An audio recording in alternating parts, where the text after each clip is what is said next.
morning, everyone. Good morning. This is a panel, I think. Like, you want me to just moderate from up here by myself? Got these colleagues. These are the kind of colleagues say, yeah, I'm right behind you. Don't worry about it. We thought you'd put on a better show.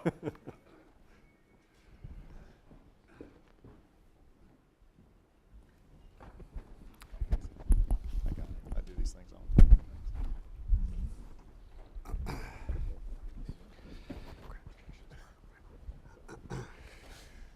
All right, good morning, everyone. We'll restart this. The name of this panel, or the topic, is Navigating Uncharted Seas. I'm not usually too high on nautical metaphors, because they tend to be things like adrift, unmoored, three sheets to the wind, which definitely does not apply to this panel. You have here today Chris Crane, who's President and CEO of Exelon Corporation, of course, from Chicago. Lots and lots of nuclear plants, one of our very best, if not our best operators. Tony Alexander, President and CEO of FirstEnergy Corporation, and Tom Fanning, who's Chairman, President, and CEO of Southern Company, obviously headquartered in Atlanta. And we look forward to hearing what they have to say. Each of our companies has a great deal in common. We're all major producers of power with lots of nuclear assets in our generating portfolios. We also have our differences in our corporate footprints, our operating characteristics, and business strategies, among other things. And I think those perspectives will help shape the differences in our conversation. So each of us is going to say a few words about our companies in particular and any topic they want to discuss for a few minutes, and then we'll talk among ourselves and we'll take questions from the audience.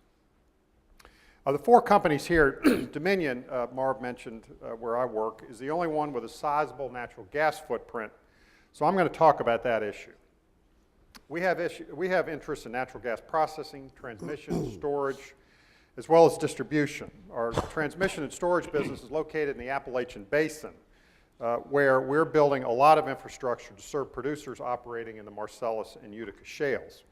We also own the Cove Point LNG terminal on the Chesapeake Bay, which is about 150 miles from the Marcellus and Utica shales and less than 50 miles from where we sit this morning. We're one of about a dozen companies seeking regulatory approval to export LNG from that terminal to global markets. We plan on building a multi-billion-dollar liquefaction facility there that should be in operation in 2017. It'll export about 4.6 million tons a year of LNG, which we have fully subscribed for 20-year contracts to companies in Japan and India. We also have gas distribution companies in West Virginia and Ohio. And in 2012, all of our gas businesses together accounted for about 30% of our earnings. On the electric side, we have about 28,000 megawatts of regulated and merchant generating. About half of the fleet's 2012 output came from fossil fuels, split about evenly between natural gas and coal, which has been quite a shift in our production. A few years ago, it would have been much heavier with coal. We have 4 utility and 3 merchant nuclear facilities. 47% of our total generation last year came from nuclear, and about 2% from renewables. We recently had to announce the decommissioning of the Kewanee Nuclear Power Station in Wisconsin, merchant power facility.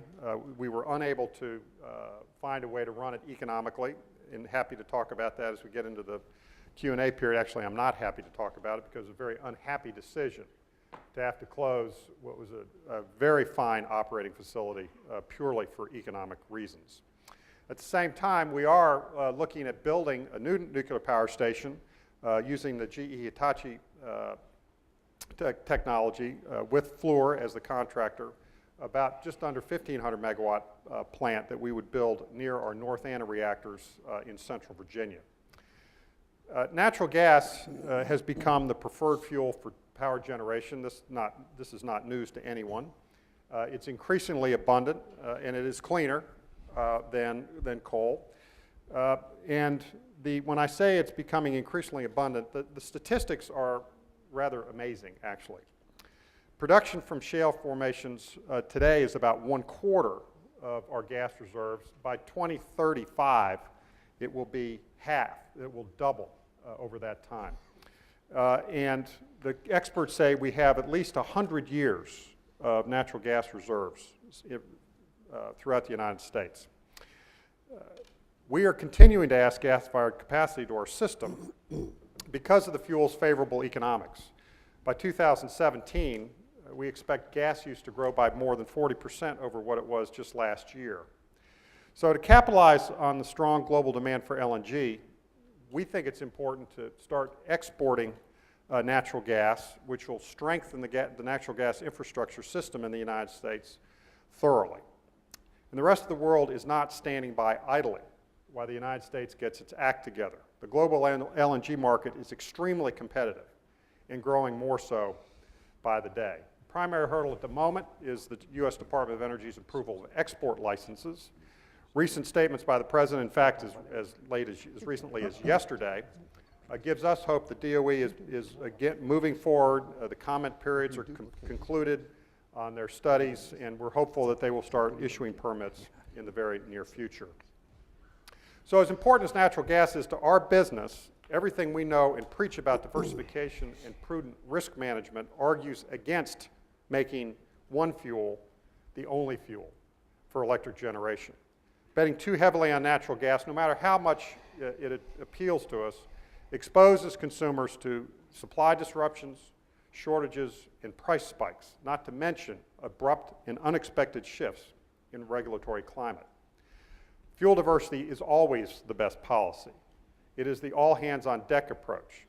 It's also why we should be having policy discussions today about how we're going to replace 100 gigawatts of nuclear capacity that's going to be retired by 2040. 100 gigawatts will power 25 million typical households. Absent new coal-fired capacity, can we realistically expect natural gas and renewable energy to fill that void?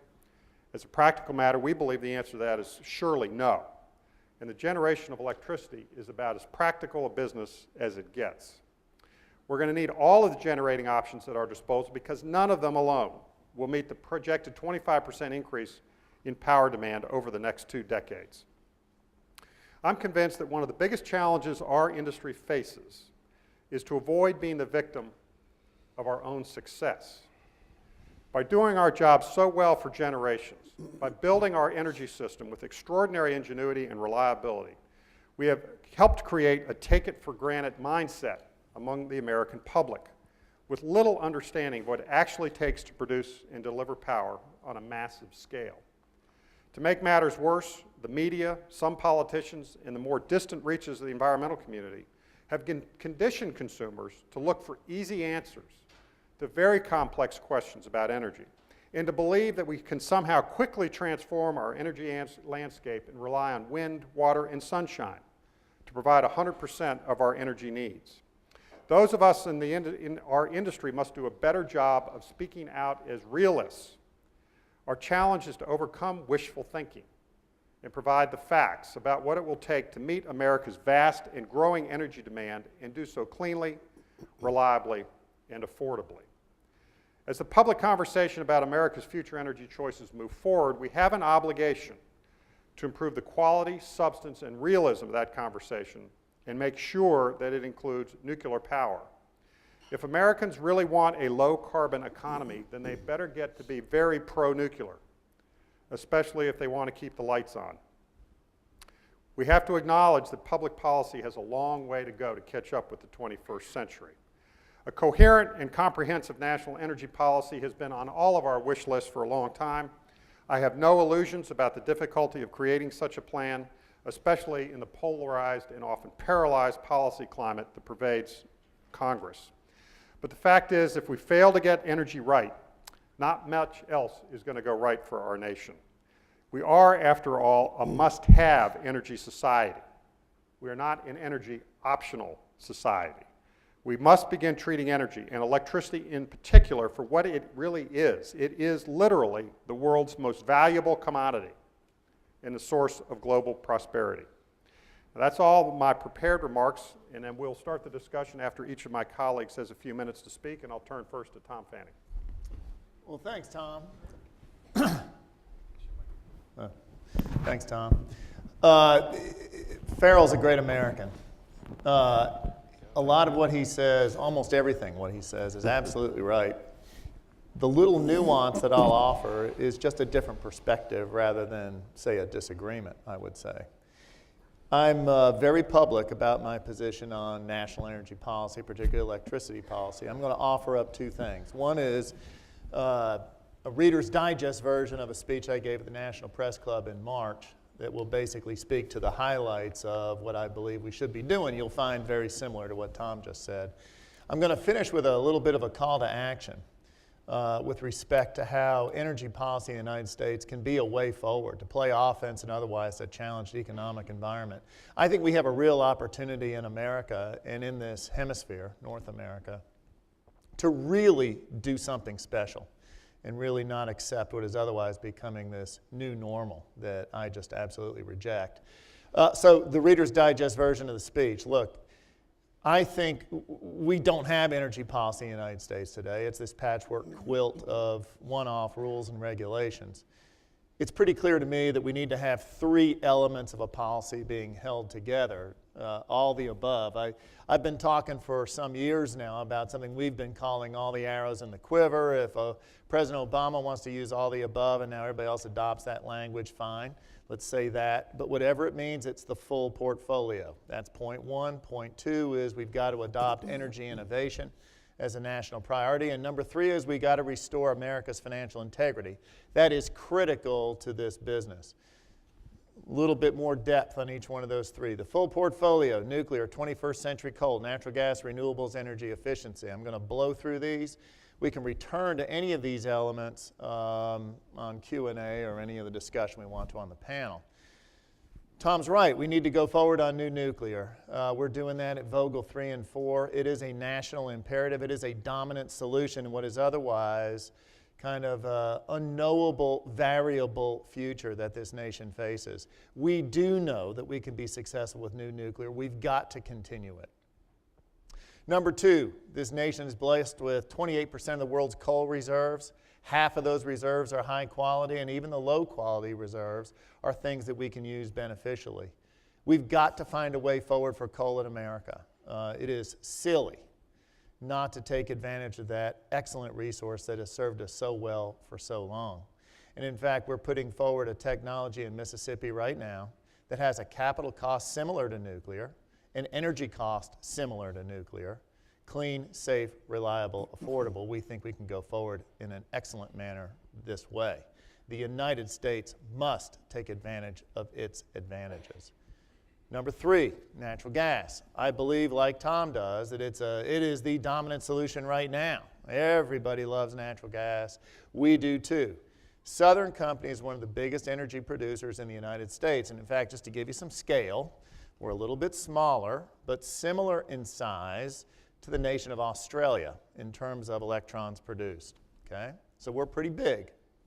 What's interesting is about 6 years ago, we produced 70% of our energy from coal, about 16% from natural gas. Last year, we were 45% natural gas and only about 32% coal. So we have made this huge shift. We've cut coal in half and we've grown natural gas enormously. And we have a pretty good swing capability in the years ahead. We can take natural gas probably from 35 to 55% of our energy production, and we can swing coal somewhere between 45 and 25%. Both of those together will add up to about 80% any way you look at it, but we have the ability to swing based on what the fuel markets give us in the future. And one of the points Tom made I want to emphasize. While natural gas is a dominant solution, it is so attractive, it is not a panacea. If you want to go forward later, I can kind of cover this in detail, but there are at least 5 reasons why we should be cautious about natural gas. And in fact, last year I did a weekend interview in the Weekend Wall Street Journal where unfortunately the headline was "The Natural Gas Skeptic." Please understand, I am not a natural gas skeptic. My company has made a big bet forward on natural gas. We're the 3rd largest consumer of natural gas in the United States. So from a different perspective, we have a huge footprint in natural gas, but it's the footprint of a consumer. It is vitally important for us to get that policy right. That was 3. 4 are renewables. I share the same view that Tom does. Renewables are wonderfully exciting. Costs are coming down, but they are not the long-term solution. Certainly in the Southeast, in the near term, say by the end of the decade, they will remain a niche. Where there are great resources, there are few people. We must build transmission lines to get the resource to where the people are. It is an intermittent resource, and therefore what we've got to do is make sure that when the wind doesn't blow and the sun doesn't shine, we are able to provide a backup resource that's suitable to keep the electrons flowing. And then third, these resources get about 100 times the tax preference items that natural gas, coal, and 50 times that nuclear gets. So this industry exists because of our federal policy. I'm not sure how long we can afford that and how long it's wise to keep that in place. The 5th issue to me is energy efficiency. Energy efficiency does not mean it is the objective to use less. It is to use our resource more wisely. And therefore, I think what you find is a lot of people benefit in their lifestyles by using more electrons. They live in better homes, they get better medical care, they eat better, they educate their kids better. As our standard of living rises, electricity consumption rises, we should be for that. Energy efficiency allows people to use more of our product. It's a great thing. So the full portfolio, nuclear, 21st century coal, natural gas, renewables, energy efficiency, we're all for it. That's the first priority. Second priority, energy innovation is a national priority. We need to continue to invest in that. I think there are certain places that we should really emphasize. The United States government should take the role on the early research. We as an industry should do the scale-up commercialized research. When I say energy innovation, everybody translate that to smart meters and beyond the meter and all that stuff, smart homes. That's fun stuff. But let's start the notion of innovation with the conversion of a fuel stock to an electron, and then moving that electron, and then finally consuming it. Make, move, and sell is where we need to be innovative, not just sell and consume. The third area is restore America's financial integrity. Now, that sounds like a bunch of gobbledygook, but given the capital intensity of our industry, it's enormously important that we get this right. We consume as an industry about $90+ billion of capital a year. And right now we have overreaching regulation that is setting energy policy, where we all these CEOs right here are terrific CEOs in our industry. Every one of us takes seriously the obligation to provide clean, safe, reliable, affordable energy. When you look at an organization like EPA, they got clean. They do not have the capability to assess reliability nor affordability. We've got to have energy policy that takes into account the full portfolio of our obligation. And so therefore we need to reduce overreaching regulation. The second part of kind of restoring America's financial integrity is to do something about the national debt and restore our balance sheet. And I know the argument goes from Republican issues to Democrat issues. These are in fact essentially American issues. We need to reduce cost, reduce the overhead of the government.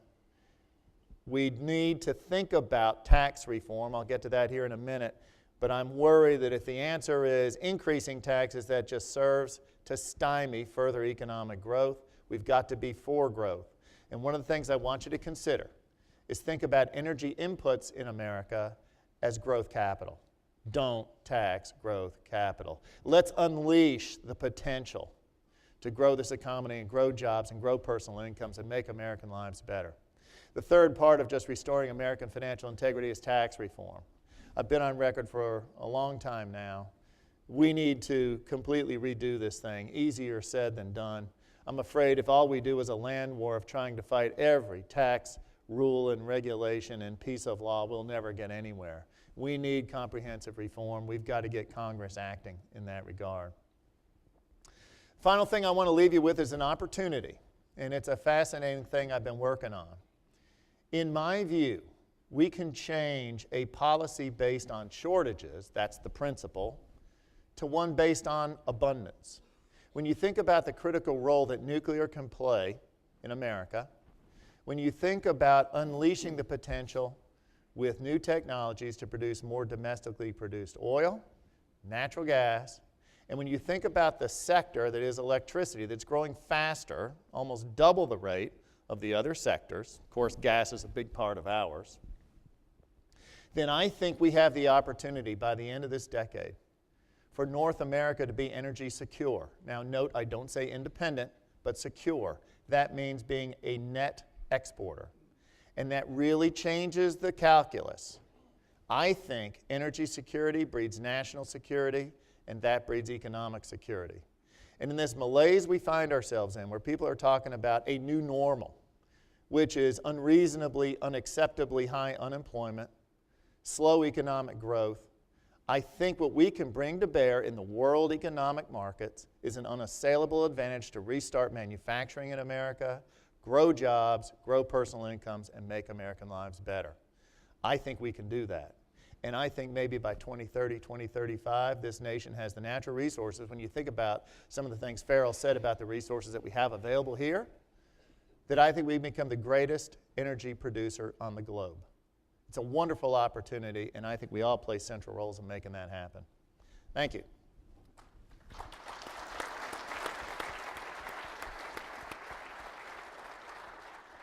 Who wouldn't vote for that guy?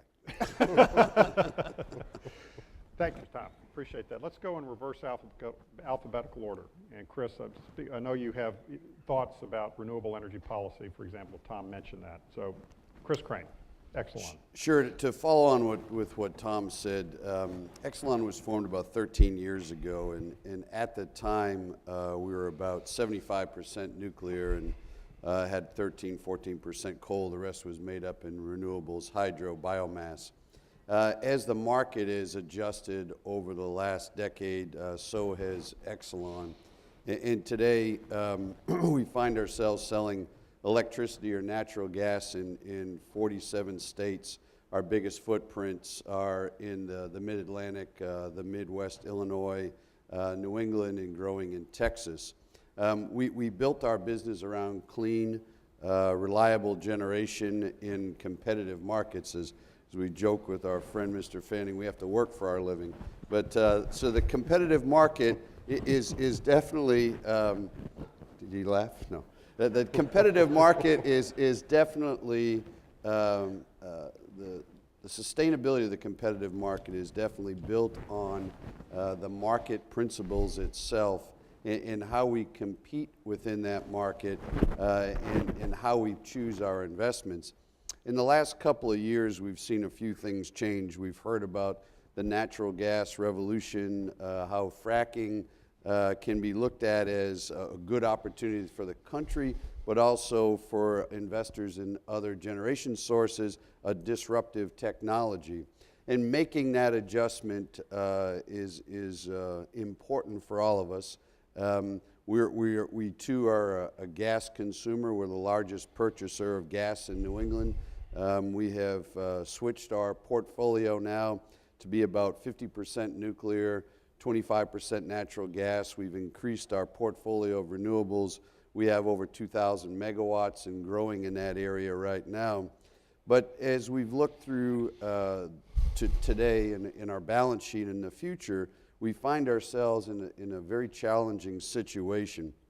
Recently, we announced pulling back on the spend of over about $2.5 billion in investment in power uprates at our nuclear facilities, looking at more renewables and natural gas for a couple reasons. One is demand is down. The necessity to build new generation in our markets due to the economy or energy efficiency has had us pull back. But more importantly, what our decision was based on is the manipulation of the markets at this point with subsidizing generation. The first area and the most impactful are the production tax credits being continued for wind. As I said, we're a wind producer, we're a wind developer. We believe in the all in the above strategy that was discussed. But if you start to subsidize one over the other, there's unintended consequences. The renewable portfolio standards that were developed in the 30 states, that now they are state-level renewable portfolio standards, were put in place at a time that the legislative bodies and the regulators thought that load would be growing, and so if load was going to grow, having a portion of the generation coming from renewables sounded like the right thing. So arbitrary standards were set in place, and there really weren't goals behind it. How much carbon were we going to reduce? How much impact would there be on the environment from a cleaner source? It's just give a slice to the renewables as we grow. So a state like Illinois, when they set their renewable portfolio standard 20% by 2025, at that point they thought load was going to grow by 40%. The reality is today the load in that state is less than when the standard was set. So you have to make room for that generation to come on. What you've seen in the state of Illinois is in the last year, either every coal plant was either sold at a very low price, given away for the cost of the debt on the books, went through bankruptcy, or has been shut down. So coal is seeing a definite impact on these policies that are subsidizing generation to create, to achieve a goal that really doesn't have a basis. Now, when you get to nuclear in that state, we'll just use as an example, we're seeing at approximately 14% of the time at a couple of our plants, negative pricing on the bus. So essentially what we have to do is pay to keep those baseload nuclear plants up and running. That's not a sustainable model.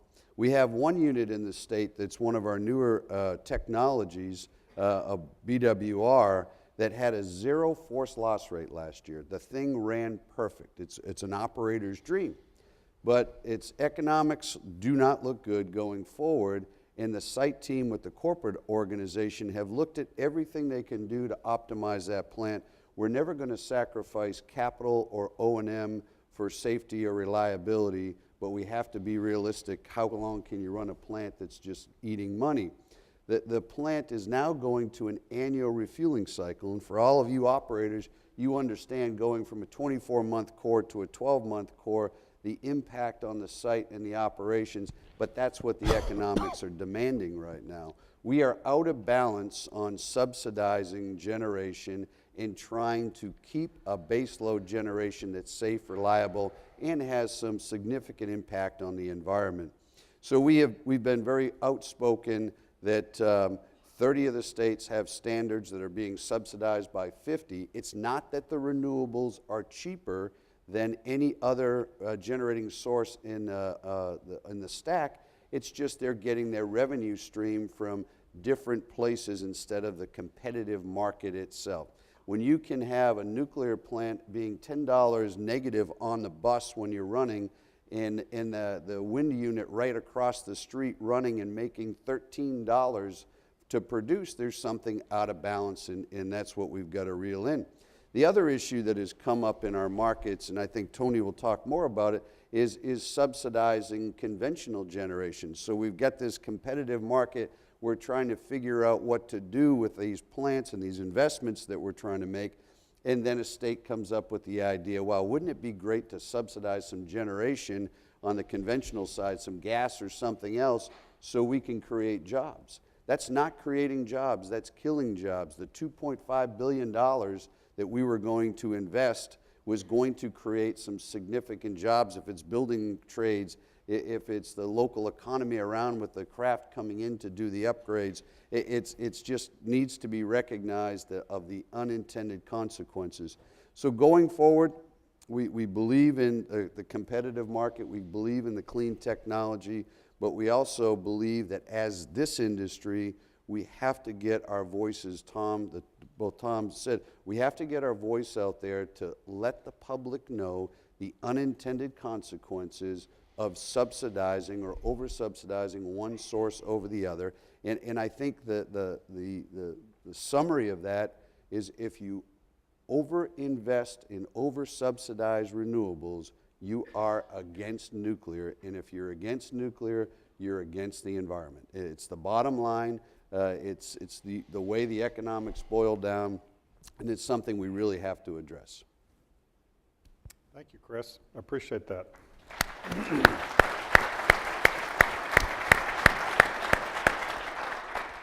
So Tony Alexander from FirstEnergy in Akron, Ohio. Okay, let's chat a little bit. I think both Toms painted a wonderful picture for the future, and I agree with everything they say. I think Chris brought us back a little bit in terms of the reality of what's actually going on in our markets today. What I'm going to do is suggest that if we don't embrace the type of future that they're talking about, and that's a future based primarily on growth, then where we are at and what we are going to have to deal with over the next few years is fundamentally different than most of our experiences. And I'll paint a picture for you a little bit about what's going on in the PJM markets. Probably one of the more robust, largest competitive market in the country. And while we talk about growth, kilowatt hour sales in PJM are lower today and expected to be lower today than they were in 2007. Now PJM's a big market. It's within 500 miles of 2/3 of the population of the United States. This is a big area, and we've got no growth through 2013, and PJM is expecting no growth through 2016 for their upcoming auction. There's a lot going on, and there are all types of opportunities, but the fact of the matter is if we're facing an industry that's not growing, much of what we talk about is going to be significantly challenged because the capital costs associated with almost anything we touch needs to be spread over more kilowatt hours to be affordable over the long term. And without growth, this industry is going to be significantly more challenged than it's ever been in the past. Chris talked about kind of a massive interference with the market. And I'm going to talk a little bit more deep about that in terms of about 3 or 4 aspects that are going on right now, all of which sound good. And quite frankly, one of the nation's most renowned economists has said that most everything in social history over the last 50 years or so has been substituting things that sound good for things that work. And I would suggest that much of what we're doing today and much of what we're facing in PJM is a continuation of what I describe as a massive and intentional government and regulatory sponsored interference with competitive markets. And I'll start with 3 or 4 different, give you a couple of examples. Energy efficiency. I agree with Tom. Energy efficiency is great. We've all been supporting it for all of our careers. It's not something that is contrary to what we believe. The problem with energy efficiency is, particularly in competitive markets, is that regulated utilities are using their ability to effectively tax customers to influence energy use. So in Ohio, for example, we have about 3% of the customers taking advantage of energy efficiency programs. 97% of the customers pay for it as a hidden charge on their bills. Almost $500 million have been spent in the state. We have to get to 22%. We're only at 2%. We have industrial customers paying $1 million a year for light bulbs for residential customers. Now that can't last, and it won't encourage growth if your state is essentially taxing where other states are not. Fundamentally trying to change the shape of the demand-supply curve by moving the whole curve downward, and it's only a question of how much money the utilities spend to effectuate kilowatt-hour usage. Now let's talk about demand response, another interesting concept.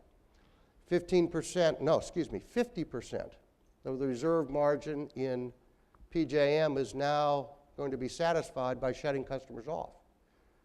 I don't think any of us, I know I certainly haven't in 40 years. Thank goodness I wasn't an engineer, so I didn't really understand the concept. But the idea of building an electric system around shutting customers off seems to be the wrong way to go about business. But that's exactly what we have right now in PJM, and it's worse than that. Because they can bid in this market, the auction, 3 years from now they don't have to bid. They can bid and they don't have to know where the demand response resource is. They don't even have to own it, and they can bid. And if they can't get it, they pay a 20% premium, penalty I should say. The market has to somehow come up with that differential. Again, a great idea, demand response. We've all had interruptible rates for years, but we never really designed the system around shutting customers off, which is where we're headed right now. The third is subsidized generation. The idea that a state will act like a regulated company and tax every person in that state in order to encourage the building of generation that is not needed in the market in order to effectuate the entire supply in the market. So in other words, increase supply, reduce price, make the customers in our state pay the differential, but they reduce the price in the entire market as a result of doing that. Fourth is renewable energy, same type of thing. The idea that we're bringing in supplies at night that are not needed, that affect the use of baseload power plants, change the shape of the supply-demand curve. Essentially, when you put all these things together, demand response is taken off the top of the curve, renewables are taken off the bottom of the curve, and energy efficiency is moving the whole curve downward. At the same time, we encourage capacity markets, and we'd like to see them developed. PJM has a fairly robust capacity market. But I would suggest to you that a market in which 67% of the participants bid zero as the value of their capacity, 87% bid less than $100 a kilowatt day, which doesn't cover depreciation, interest, taxes, is a market that's poised ultimately for collapse and does not support the significant amounts of capital that are required not only for environmental spends going forward, for new nuclear plants, for anything that's required in the market. But yet it gets distorted, and I won't take a shot at my regulated buddies in the room because they kind of know who they are.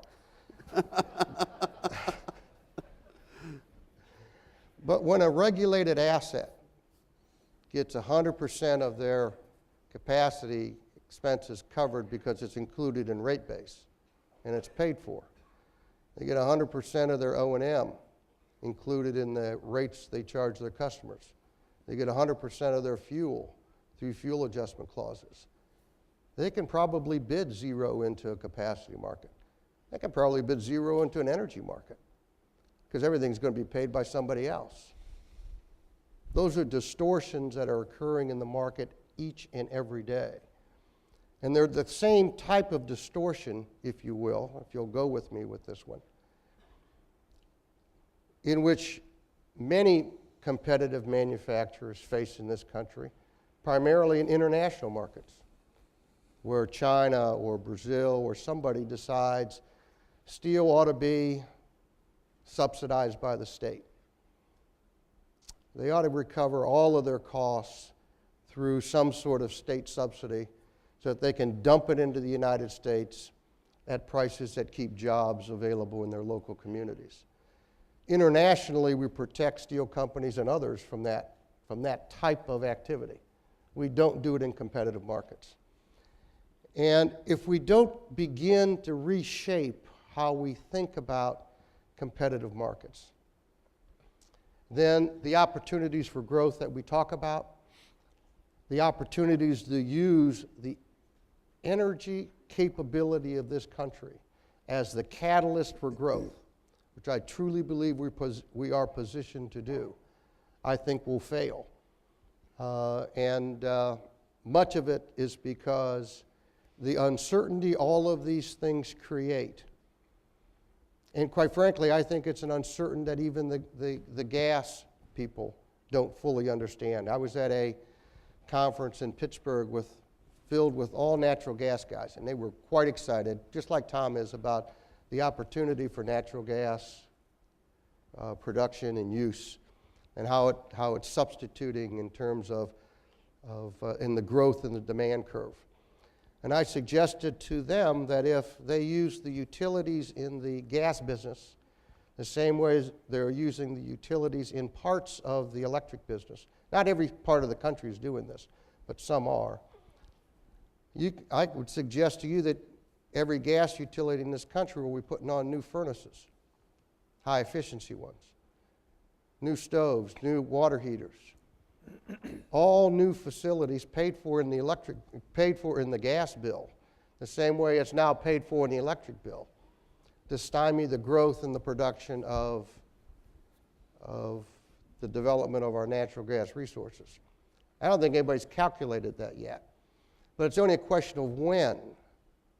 And quite frankly, most of us will have spent all of our money before somebody decides, from a government standpoint, to use the ability of the utility to tax and to create public policy that is adverse to the production and development of our own resources.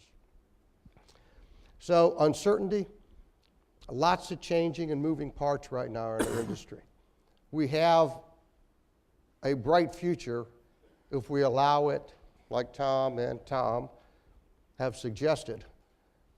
We kind of get out of our way and allow it to move forward. Otherwise, we're going to be in some very difficult times. Okay. Well, I didn't think they'd clap on that one. that was plain speaking. So we're at this is, I believe, a nuclear energy related conference. See all these nuclear things around here. So let's put nuclear into context here. We sat down sort of in the bifurcated way that the country is bifurcated in its electricity markets. So we got over here, we have our two almost entirely merchant generators. And then Tom is I guess not 100% because you have your unregulated arm, but it sells back to regulated utilities, right? Even our unregulated has contract structures that mimic a regulated business. Right. And Dominion, so almost entirely in the four states in the Southeast. In our company is 5 years ago, we had 11,000 megawatts of merchant power and about 18,000 megawatts of regulated power. We now have about 3,500 megawatts of merchant power and 20,000 megawatts of regulated power, because we've been building regulated power, shrinking back from the merchant markets. Most recently exited merchant coal entirely and a little Midwest fleet we had of nuclear coal and natural gas. So we're in these different markets, and that may sort of direct the way we've been making these remarks. Tom is, of course, the only one among us that's actually building two nuclear power plants at Vogtle. And I'd like to have us address the prospects of new nuclear in these two different markets. I'm gathering, obviously you are doing it. Right. We are pursuing it. We don't have a license to do so yet. So talk about, Tom, the capital structure that you had to rely on. I read about DOE loan guarantees and whether I don't think that's ever quite final. I haven't seen it in the papers. Obviously you know whether it is or not. And then I'd like to have Tony and Chris address you're withdrawing even up rates to nuclear plants, and then see what we have about access to the capital markets and what the difference in regulatory background makes to the prospects of replacing 100 nuclear power plants that are going to retire over the next 25 years. So Tom, let's start with you. Crane and I talk about this all the time. the so-called organized markets that those two folks live in and that Tony talked about in great eloquence really don't support the ability to invest long-term capital in a short-term market. You go back to your old business school stuff, right? When we think about building nuclear power plants, that's arguably the highest capital, longest economic payback of any asset that probably exists in America. And you need to have a great deal of certainty over time.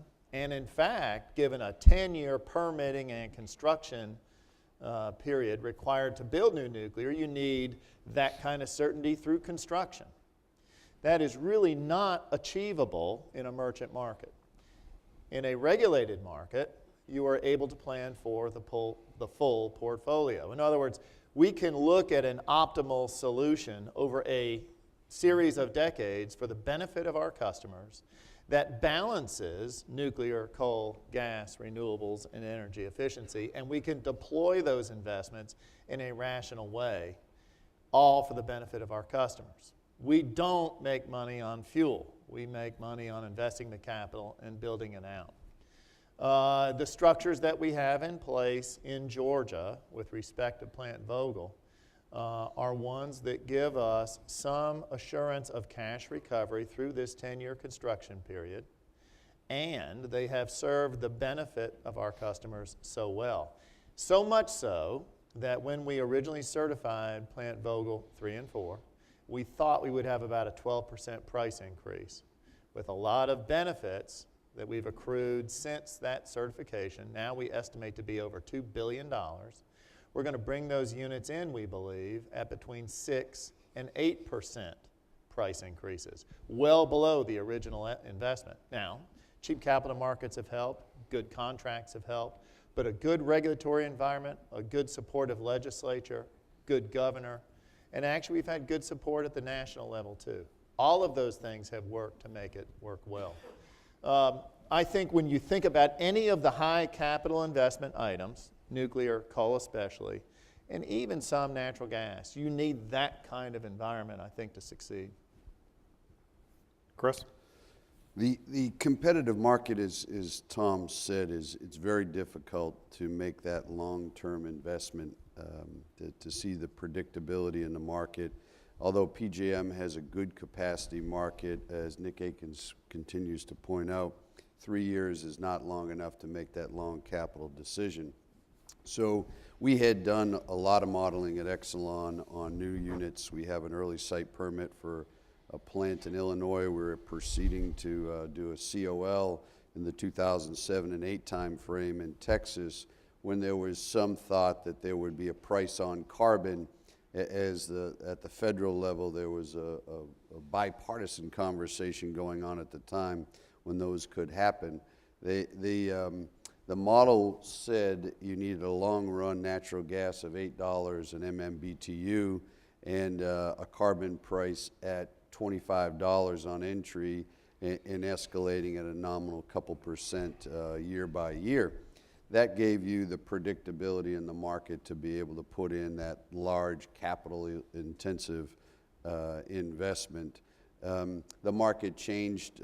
First, the recession came in, demand collapsed. The natural gas, as we've talked about, price and abundance has changed the market fundamentals. And continuing on that is the suppression of energy prices within the market on the subsidized electricity costs.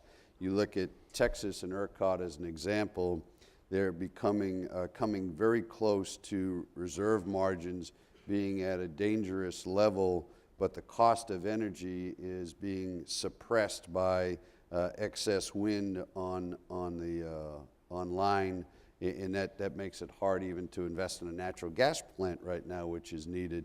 So there has to be some adjustment in long-term capacity prices or some federal market design if it's an all and above for the competitive market to work. It has gotten to the point, as I said, that we've even had to pull back on power up rates. Since Exelon's inception, we've put on more than 1,800 megawatts, a plant in almost a half of new megawatts through our Power Uprate program. We were proceeding through a project that was announced a couple of years ago that 1,200 megawatts would be, 12 to 1,400 megawatts would be added through the extended power uprates. We're completing one at our Peach Bottom plant right now with our partners at PSEG, but we have suspended the projects at Limerick and at LaSalle because of market forwards and not being able to recoup our investment due to the current market conditions. So in the near term, it is not positive for significant investments in the technology. We're trying to hold on and maintain the assets as safe and reliable as they possibly can be to make it through whatever market corrections come up. As we look at Exelon at the future with this design of market, we see the shorter capital cycle and the potential advantage of an SMR being the only thing that could come in and save the day, but this is as a decade or so away as demand comes back up, as market prices, the levelized cost of energy gets more in line with the demand curve and the different technologies that are out there in the all-above strategy. So we see that is really the only potential. We could not bet our balance sheet on a 10-year investment cycle and the dilution that would create. And so at some point, as Tom and I talk about, it does indict the competitive market the way it's currently designed for the sustainability in an all and above future, but it's something we're going to have to attack. I just got to jump in. Look, you run one of the great nuclear companies in America and some of the greatest assets in America.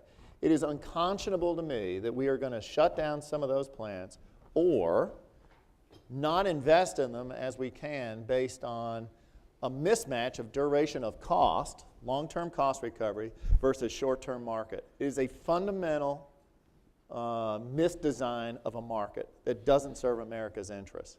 We need to preserve a market structure that helps nuclear survive. Tony. Oh, I agree with Tom. I agree with Chris. I think there's another factor when it comes to competitive nuclear power plants, and that is, a big part of, I think, why Tom was able to reduce the overall cost of his project was because he was able to rely on very favorable bond and interest markets. Mm-hmm. Now, a utility can basically borrow at maybe 55%, maybe even go as high as 60% debt if they choose to, but in that kind of range, 50, 55% is pretty solid. Competitive companies are looking at debt probably in the 30 to 40% range. So 10 to 20% of your capital requirements are going to have to be satisfied with equity as opposed to debt to begin with. That creates the significant dilution that Chris was talking about going forward.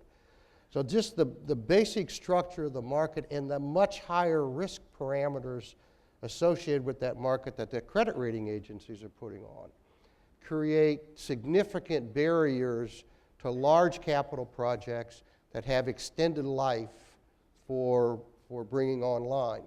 That's why I agree with Chris that perhaps down the road the small modular reactors can be effective in competitive markets, only because it can be brought to market faster, hopefully, at a lower upfront capital cost, probably higher if you think about 1,500 megawatts of them as opposed to 200 megawatts or 250 megawatt blocks, but timed better with your ability to incorporate those into competitive markets.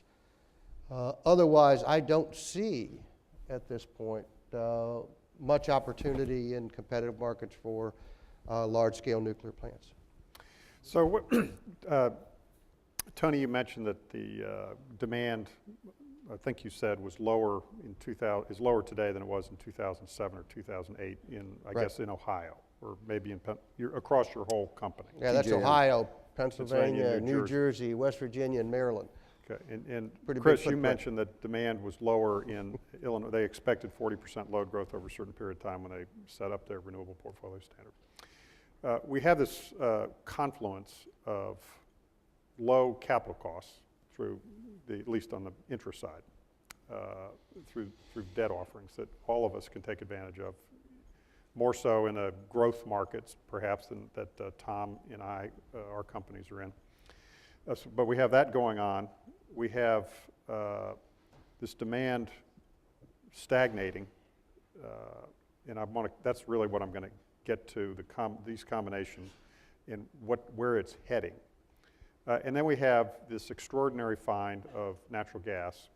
So you have very low input price for at least one of the fuels, traditional fuels. You mentioned $8. Post-Katrina, it was $13, $14 a million cubic feet of gas.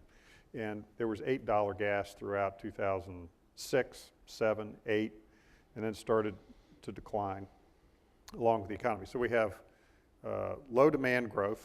We have very low gas prices that'll probably stay low in this area where they are now for an extended period of time. We have very low interest rates, which I think translates to, in these markets that you all are discussing, to little pain to the consumers. The pain is being felt by the producers of the electricity. Little pain to the consumers. That's not usually a formula for big regulatory or political changes to a market. So where is this heading? What will it take to change these markets? It's quite obvious, I think, at least to the four of us, and I expect everybody's listening, that the kind of marketplace that you're doing business in does not support the building of new generation that's going to be reliable baseload generation for many, many years. So what is going to cause a change in that market structure? It's not, California was the disruption that happened in California that led to Gray Davis's being turned out of office, et cetera, was extreme pain that was felt immediately by the consumers. This pain is being not felt by consumers, it sounds like. What's going to change that? There is no opportunity to invest right now because the demand is not there. We do have an overcapacity of conventional generation, and that overcapacity is continuing to be hampered by the subsidized generation coming in, the intermittent subsidized generation coming in on top of it. If we can get back to the point of investment, we need a couple things. One, load growth, and two, to Tony's point, is not an overdependence on demand response in the market design, so that the market design has to be adjusted for that. We have to allow volatility back into the market. Volatility is, we sell our power in the competitive market, in the way the profits come are in points of bets that you make on volatility, and that's out of the market right now. And the last point is subsidizing generation. When do we get to California? That could be within a decade in this market. And it will happen very quickly. We'll have a blowout in PJM on either zones or a larger RTO on the capacity market. That will show that that we have pushed out mostly coal, some nuclear, out of the market. It will be looking forward 3 years, and you'll see that pop in the capacity market where the cost of new entry signals will come in, massive impact to the consumer, and then that usually correlates to some kind of regulatory adjustment where subsidized generation comes back in. So you can see a vicious cycle there.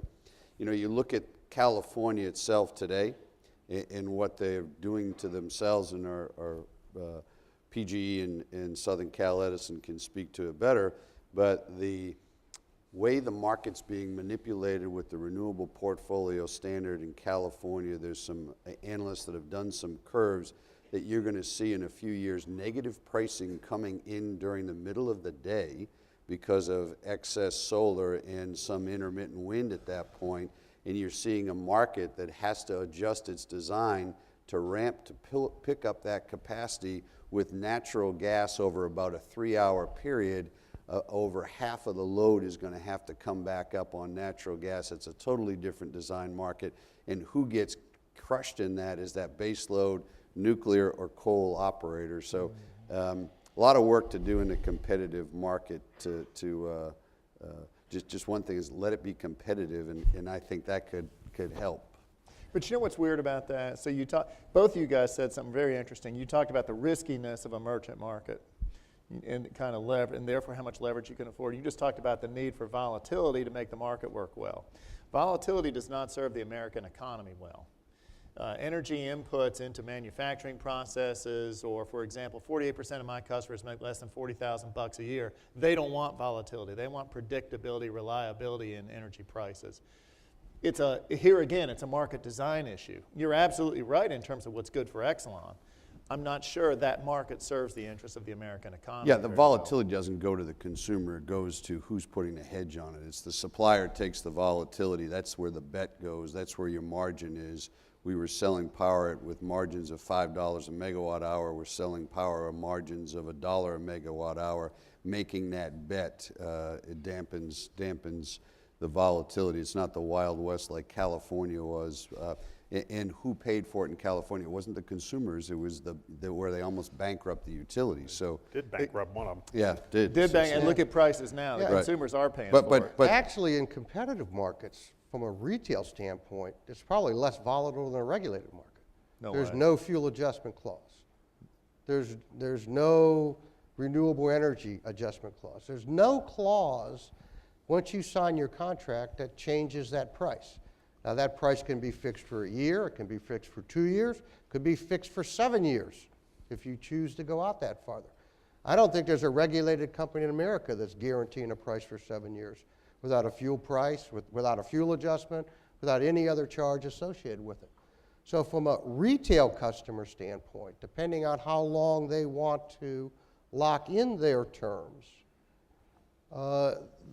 they can be protected against even fuel adjustment clauses, which typically in most states used to be 6 months. I don't know where they're at right now, a year or every 6 months they get adjusted out. Different stuff. Up, down, and around. You don't see that in competitive markets if in fact you have a contract with a retail supplier. yeah, it's hard to debate this around the pros and cons of regulated or competitive, but the reality is the consumers in the competitive market that have switched have about 25 to 30% lower electric costs today than they did 2 years ago. Now, who pays for that? The ones that's trying to make the investment to go forward. It's the consumers it works out well. Now, what's going to happen a decade from now, that's another question. That's the issue. Yeah, because they probably 2 years ago they probably had signed contracts 2 years before that, or at least a year before that, right. And the energy prices have gone down and down and down and down. So and are they now at a bottom? Gas seems to be stabilizing in the high threes, sort of, as you look out in this forward strip. It's 350, 375, and a few spikes here and there. Gas prices last week, or 2 weeks ago, I guess, after the storage report, went up like 5%, 6% in an afternoon. Next day, they went down 3%. So that's the kind of volatility that makes a more traditional electric utility a little nervous about using nothing but natural gas. Right. Because that is a traditional, that it's happened over and over again in the energy market, in the gas markets, but with much less frequency today than in the past. And that may be because there is just an ocean of gas, and it's not located in just one region anymore. It is in many regions. The basis differentials that used to exist from the southwest markets into the northeast markets is almost gone. But Tom, I would argue that this is the point of years ahead, and that's the point. Our business, the electric utility business, is built on decades of clean, safe, reliable, affordable. What we're facing, I think, right now, absent a sane national energy policy, is always betting on the next incremental generation resource, which is likely to be natural gas, and then augmented by renewables as the states see fit. And I think, without going into the 5 points, I think the United States in 2011 consumed on the average about 67 BCF per day. I think by the end of this decade, we could be 80 to 100. What we're building in is structural volatility, I think, into the energy complex, at least in terms of electricity. I don't think that serves our interests well. That's why we need the full portfolio. You're right today, but the next disruptive technology that will come in is economic storage, and then central generating stations will be dinosaurs. I would go to distributed generation, maybe. Yeah, with distributed generation.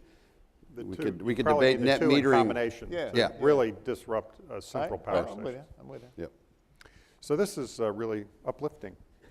Anybody want to buy some stock? Hey, no, I think there is a positive This story is here. really great to No, I know. sit up here with my three colleagues. Now I understand why they wanted to sit out in the audience at the beginning. So we have a few minutes left. Do we have questions from the audience? We have just under 10 minutes left. We're going to need a flashlight. I think they may have been collecting written May- questions. Thank you. Okay.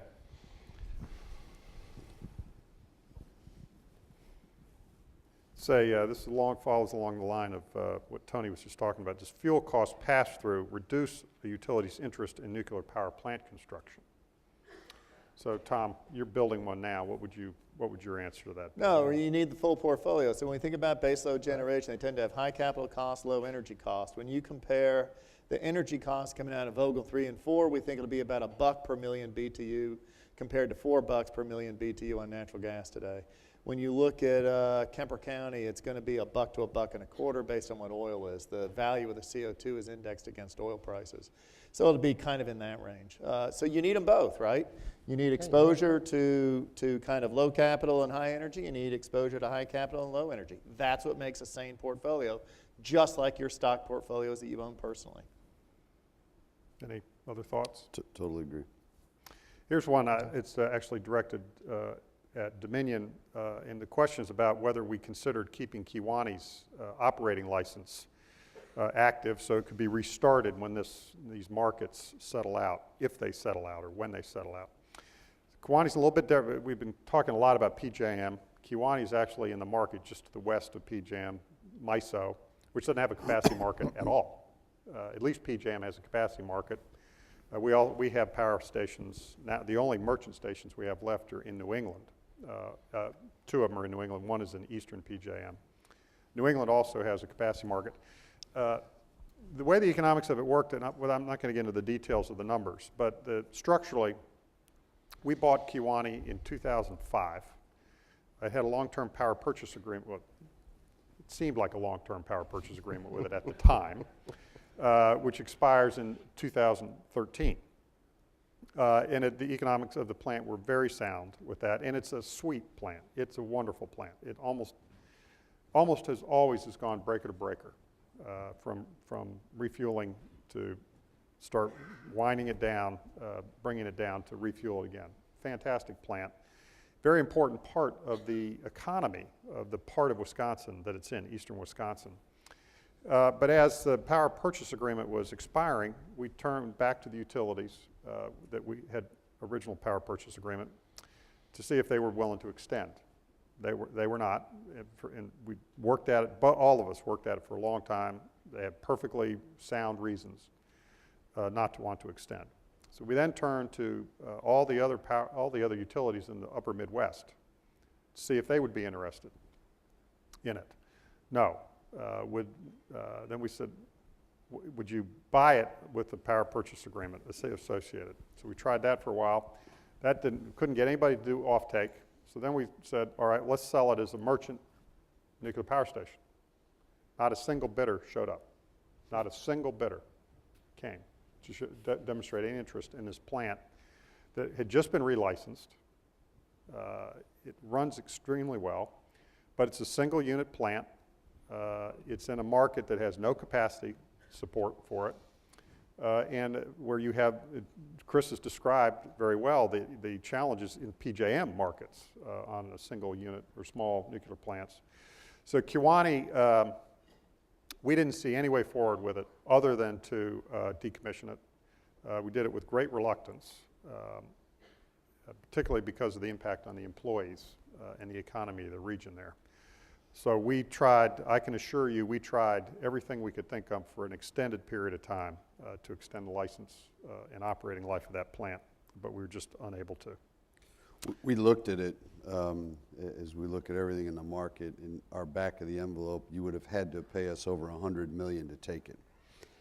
That's how bad the MISO market is now. Give it to you. You gotta pay 'em up. With the $100 million check, we'll take it. We're on that thing with $100 million on They're top. fantastic employees. It's Yeah. a great plant, Chris. We can hire them away for free. I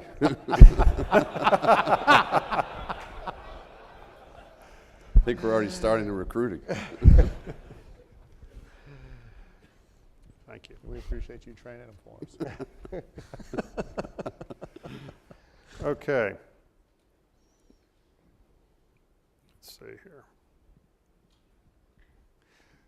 Low gas, we've just touched on this a little bit. We now have these very low gas prices, or what have been, although, 15 years ago, gas was $2 in MCF, just forever. It looked like a dead patient's EKG. It was $2. And so now, but maybe it's stabilized, maybe it hasn't. What happens, so if and when gas prices start increasing, which they will at some point, I guess, I think, whether it's EPA regulations make fracking a little bit more difficult, whatever happens, interest rates start going up. The natural gas producers are cash flow businesses. They don't like debt. They tend to stop drilling, but they go in these. Traditionally, you had boom and bust cycles associated with this. This seems to be sort of in an equilibrium, at least for now. When gas prices start increasing, Chris, and you may have touched on this, you sounded to me like you said maybe this decade something could happen, but it's going to be sort of a sudden shock. It sounded to me like it was your view of it. On the capacity market, yeah. Yeah. How will that play out?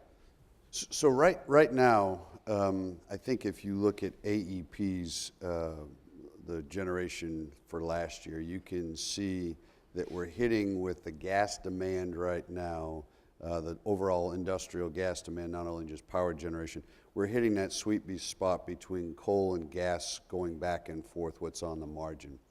And, as gas a couple months ago on the spot was hitting that 425 number, we saw a whole lot more coal come on, gas came back down. So we have that throttling point right now. What we'll need to see is gas consumption in other industrial parts of the different sectors come up, and then that will raise the demand, and we should see gas prices recover. What we think is a potential for the shock is not as much on the energy cost, it's the capacity component. When the lower cost gas, which we all have to compete against something that is truly competitive, which is natural gas, when the lower cost gas and the subsidized generation continues to push out good conventional generation, if that's coal or nuclear, then there's going to be a point on the annual capacity evaluation that we're going to see a blowout by region on demand. So right now, the RTO could settle at $100, 120, whatever the number is. We keep pushing generation out because of this market issue, and you're going to start to find that marginal generator inputting their capacity bid that's going to be significantly higher, and that will cause the issue. It could roll into energy markets, because I'm not sure we fully appreciate what's going to happen when a lot of generation gets shut down in 2015 that's still operating. And the movement that you're seeing between natural gas and coal is probably more on marginal coal-fired plants that probably ought to be shut down anyways and will likely be shut down in 2015 because of MATS. It's not really affecting how you're operating a big baseload supercritical coal-fired facility.